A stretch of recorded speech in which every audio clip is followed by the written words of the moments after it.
guys, welcome to another FoxyTV episode. We are going to have a bit more of a conversational episode today. So one where we really talk about the why we choose certain elements in styling, go behind the scenes and think about the colors, the textures, the patterns, and the reasons behind we decide to pull them together.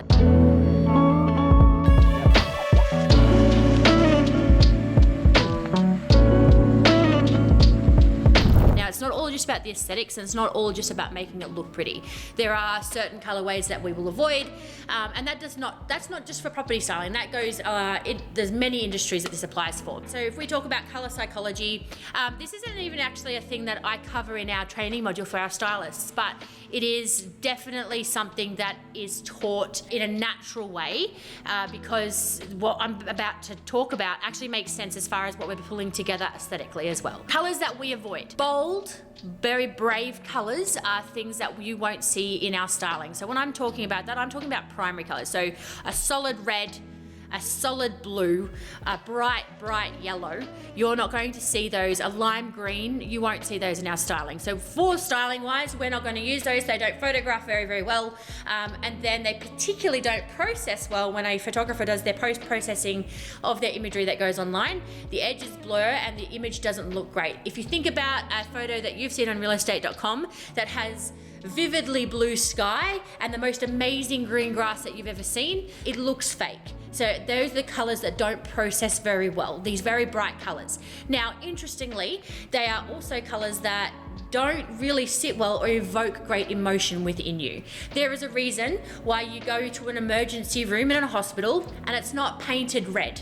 It doesn't have red chairs. Red evokes an anger and an emotion within you, it has a natural spike within you that doesn't inspire calm. It doesn't inspire love. It doesn't draw you to the color. So that's why you won't see red through most places. Instead, you're going to see a soft blue most of the time in a hospital. Soft blue invokes calmness and relaxing, and it has a natural tendency to help you settle. So that's why you'll see us using a soft blue, not a royal blue, a soft blue through most of our styling. You'll see green coming through in a lot of the styling. Green brings nature in, and it relaxes you because we feel like we've got the outside inside, and it makes us feel fresh and balanced. You'll see lots of naturals and whites. Naturals and whites are also, you can see it when you look at an image that is almost all beige, natural, cream colors. It's a very relaxed image. There's infrequently would you find that it's a contemporary or sharp image that sort of takes your breath away. Normally it's more of a calming image. That's how those colors are all used for us in styling. But I find it really interesting that they evoke something within you as well, those colors. Now, same goes for patterns. We don't use an overwhelming amount of pattern in styling. Less is more, minimal is better when it comes to those things. An overwhelm of pattern is an overwhelm on your senses. You don't know where to look, your eye doesn't know where to settle, it's super busy, it's really cluttered. So imagery, as far as realestate.com goes, it's not going to be something that you stop on, and it's not going to be unique and something memorable to you for a good reason. Now, again, as far as the psychology goes, it's cluttered, it's busy. The sharp lines, if you use zigzags, it's too much. Generally, we also find that when we're getting those patterns, they're with those bold colors. So they're, again, something that we're avoiding. When it comes to incorporating texture, that's a little bit different. All through Adair's at the moment, loving the beautiful embossed palm, the ruffled feathered edge, lots of really soft textures. Bringing in those embellishments is a different way to bring interesting factor to it without overwhelming what we're seeing in an image. So, or when we walk into a room, we know where the eye settle is. It feels warm, it feels extra and luxe, but it doesn't feel overwhelming to us. We know we feel relaxed and okay with those extra textures. Leather is another one. Soft leather, when it's done well, is again another very calming. So that's the way that we're introducing more rusts into homes. So you see lots of tobacco colours, lots of the soft browns. No more of that mission brown that was around in the 90s. That's very much not what we're seeing. Very infrequently we are seeing big brown sofas. That's definitely not. It's these touches of maybe sometimes a linen slip cover or the leathers being brought through. Again, it's a really warm color. It's something that's really familiar, and I'm sure that you'll remember how much brown was around in the 90s. It's something that's incredibly hard wearing, and it has that familiarity to it. So that's why you see this coming back through time and time again. So if there is a feature wall within a home, that's going to set the color tones that if it's in a living room, we obviously can't ignore a feature wall.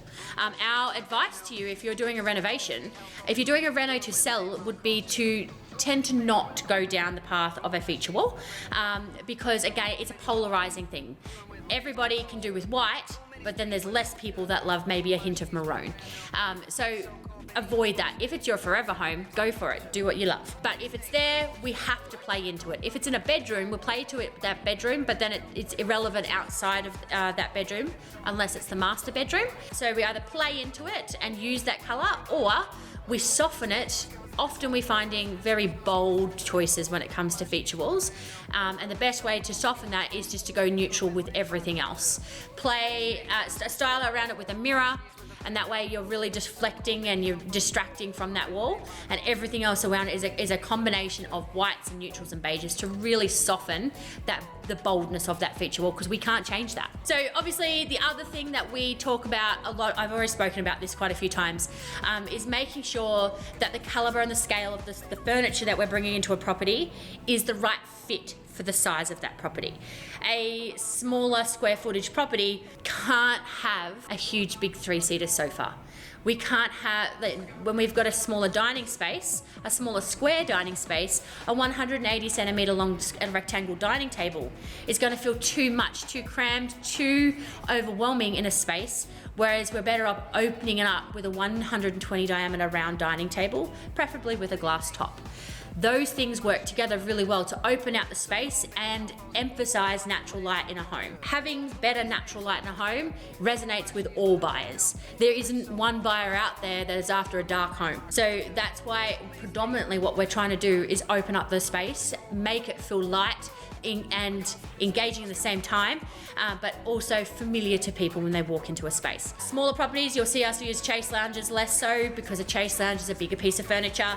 We tend to use beautiful 3-seater or 2.5-seater slimline sofa with nice occasionals. Occasional chairs comes in all shapes and sizes. We have smaller ones that suit dining tables, ones that sit really, really well as occasional for a study desk, but then we've got oversized wingback armchairs, so something in between that isn't going to feel too big for the space. The bigger the home, the bigger the scale of furniture. So again, you don't want to put a 2.5-seater sofa, a beautiful 2.5 slimline sofa, into a huge 4 living area property. It's going to feel underwhelming. It's going to feel underdone, and instead of adding and contributing value to the home, we actually bring the value down because we're making it feel like it's worth less. So the scale is really important. We need to complement the price point of the home by making sure that the scale of the furniture complements the scale of the home.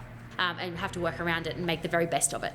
Whilst the psychology behind the colours really does contribute to what we're doing, at the forefront of our mind when we're selecting, it's more about the colorways that we use that aesthetically please in both an image plus when you go into a property. Then on top of that, what's needed for a property? Do we have feature walls? Do we have a kitchen bench top that's lime green? What do we need to make the property shine? And then we have stylists who have favorite colorways, and they love to do those colorways, so we try and put them on the properties that they love.